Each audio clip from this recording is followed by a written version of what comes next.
Wilmington students need? Well, Richardson Park is right out of the city limits, but we still get quite a few students from within the city limits. When the City of Wilmington School District was dissolved some years ago, I don't think that should have meant that the City of Wilmington got out of the school business. I think that's what happened. I think the School District of Wilmington was dissolved, and I think leadership pretty much washed their hands of our schools in a way. I don't see enough partnerships between the city and the school districts. There's also an issue because there are so many school districts in the City of Wilmington that there are voices in the City of Wilmington that are diluted because the city is carved into so many school districts. I believe there are 5, if I'm not correct. 5 school districts as well as charter schools. And so it's such a small portion of the actual size of the school district that those voices, voices like Tizzy's, voices like mine, I'm a lifelong resident of the school district, so when it comes to governance of schools, I feel our voices have been marginalized. What do we need? Well, I think we need more partnerships. I think City Council of Wilmington needs to take more ownership of its schools. I think in the years when the City of Wilmington did run surpluses, maybe we could have taken some of that and invested it back into our schools, but what can we do? I think greater partnerships with the school districts, more dialogue, more city representation at school board meetings, parent engagement. What Tizzy has said is correct. What Paul has said about 4 parents at PTA meetings, same at my school. We need more. There are more at Highlands, I understand. I think so. Bill, would you react to some of what Mike is talking about, building more partnerships, City of Wilmington getting back into the educational business? What is your reaction to those? Yeah, I see, I think something Mike said, and you didn't mention the mayor, but yeah, the mayor and council need to be united in working. One of the things I think is good coming up, we have an incoming president of city council in Theo Gregory, who went off, started his own charter school, has shown throughout his career an interest in youth and stuff. So I think the next mayor is going to be able to work with a very strong advocate on the council side as the president. I think that's one really good thing that I see coming down the pike here. The other thing is, yeah, education's not on the mayor's job description. It's not a city department or whatever. And I'm not advocating that the city take over the schools. I don't know that we want to go back that way. But I would see the mayor needing to be much more engaged, much more of an advocate for the schools, and working with the superintendent of education, working with the school district administrators, with teachers, with parents. I'd like to see a group put together. I'm not for creating groups for the sake of creating groups, but I think there's a need in this city for a group of us to come together on a regular basis, parents, teachers, cafeteria workers, you name it, people involved in the schools, get together and talk about what we need. If we don't have a dialogue on some of the needs, I mean, we're just scratching the surface here today in a quick segment, but I think we need a forum really where people can really share ideas. The mayor should be an advocate also, should be gone to Washington on education issues and funding, should be gone to Dover on education issues and funding, should be going to the going to the board meetings, should be advocating for various referenda issues and things like that. I think there's a lot that the mayor can do regardless of whether it's on the job description or not. I think it needs to be there. It's got to be a priority for the next mayor, because I'm worried about where, when I talk to businesses that want to relocate in the city, yes, they ask about the tax rate, and yes, they ask about, do you have the cultural amenities and all that. They want to know that it's a vibrant city and that they're not going to be taxed to death. But the first thing they ask about historically is what's your education system look like and what's your workforce look like. So that's what's really important, I think, for growing our city for the next 4, 8, 12, 20, 50 years. So we've heard that education is not just a matter that affects public safety, but it's something that also affects economic development and our ability to grow and bring new jobs into the city of Wilmington. Absolutely, it's key. In the brief amount of time that we have left in this segment, Tizzy, Paul, Mike, do you have any other comments or what you would like to see a mayor do for education in the city of Wilmington? Well, I think we touched on it pretty well. I mean, I think that sort of I don't know, mining the voices and helping, bring them together. I know a lot around, Red Clay had a referendum last year, which really did quite a bit to radicalize people and bring some people out of the woodwork who really care about what's going on with the city schools and how we might sort of be, I don't know if losing out is the right way to put it, but getting the shorter end of the stick in our districts because they have, many more students than just city students. So helping gather those people who've been kind of alarmed and listening to what they have to say. I know there's a ton of information out there. I think even back from 2000 when the Neighborhood Schools Act was passed, there was a Wilmington Schools Committee that put together an amazing report on what the impact to our schools was going to be. And it's all pretty much happened and then some. So I think it's just a matter of understanding the history of our city schools and how we got to where we are.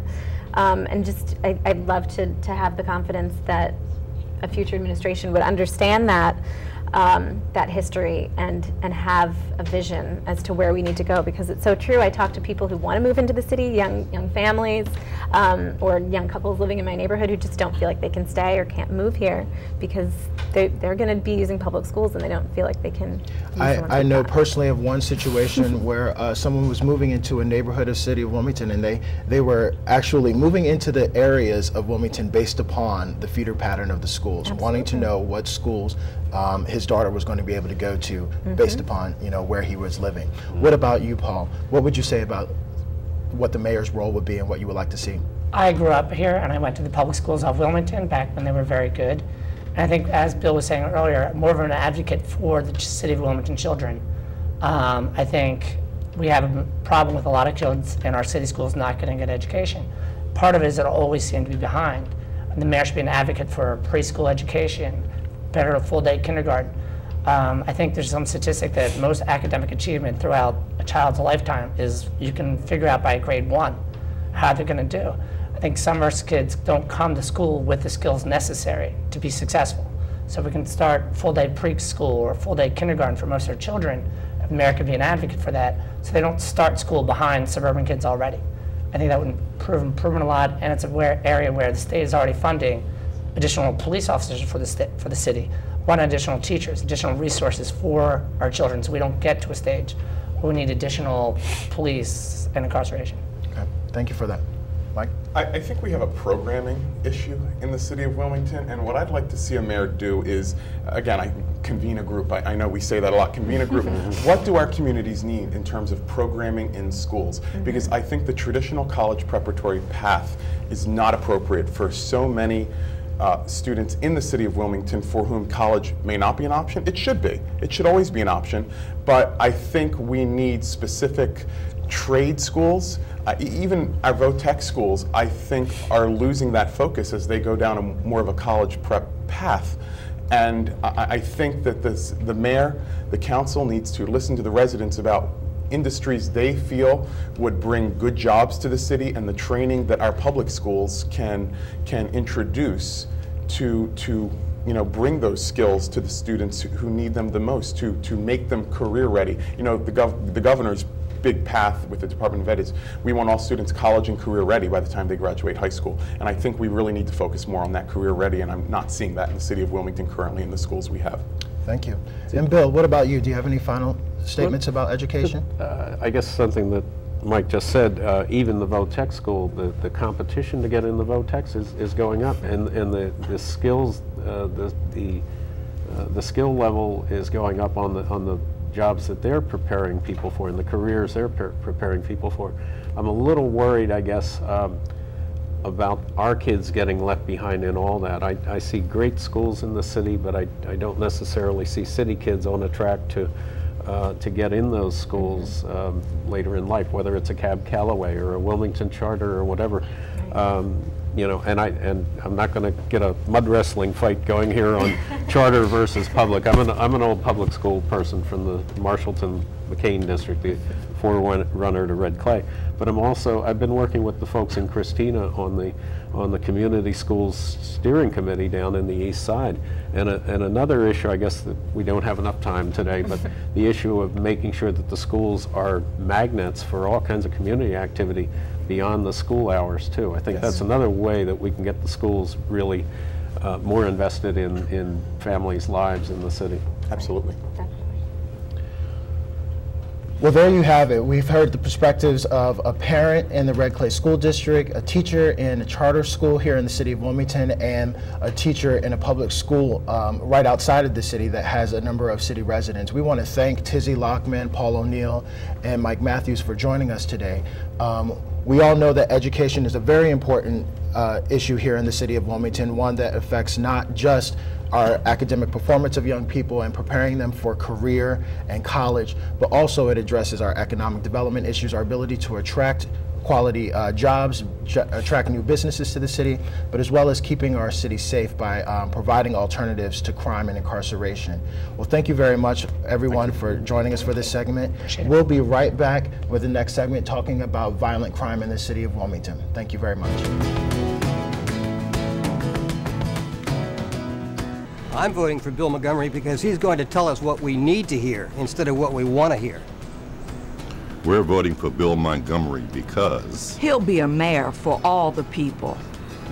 Bill supports small businesses. He gets it. Bill's been building strong neighborhoods for more than 35 years. Bill Montgomery's been a very strong advocate for the arts and for preserving Wilmington's rich cultural heritage. Bill Montgomery will be a mayor for all the people. I'm voting for Bill Montgomery because he's intelligent, inclusive, and has vision. I'm voting for Bill Montgomery because I know him to be a man of integrity with strong leadership.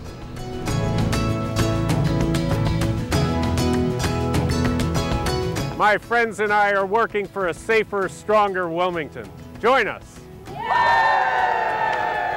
Paid for by Montgomery for mayor. Welcome back. We're here with Bill Montgomery, candidate for City of Wilmington mayor. He's running in the primary election on Tuesday, September the 11th. Welcome back, Bill. In the next segment, we're going to be talking about violent crime in the city and what we can do to change lives in the city of Wilmington. One, to take care of the most violent offenders in our city, but also change lives so that we can stop the feeder pattern of violent crime in the city. We have two guests that will be joining us today that I'd like to introduce to you. We have Mr. Jack McDonough, who is the former chief U.S. probational officer for Delaware. And we also have Mr. Martin Roberts, who is a youth worker here in the city of Wilmington. Welcome, both of you. Thank you. From your perspective, Jack and Martin, can you tell us a little bit about what's going on in the city of Wilmington and what needs to happen to change violent crime, to stop violent crime, in the city of Wilmington? Sure. Well, there's been a tremendous amount of discussion under the policing, and I think there's a lot of great efforts going on in that direction.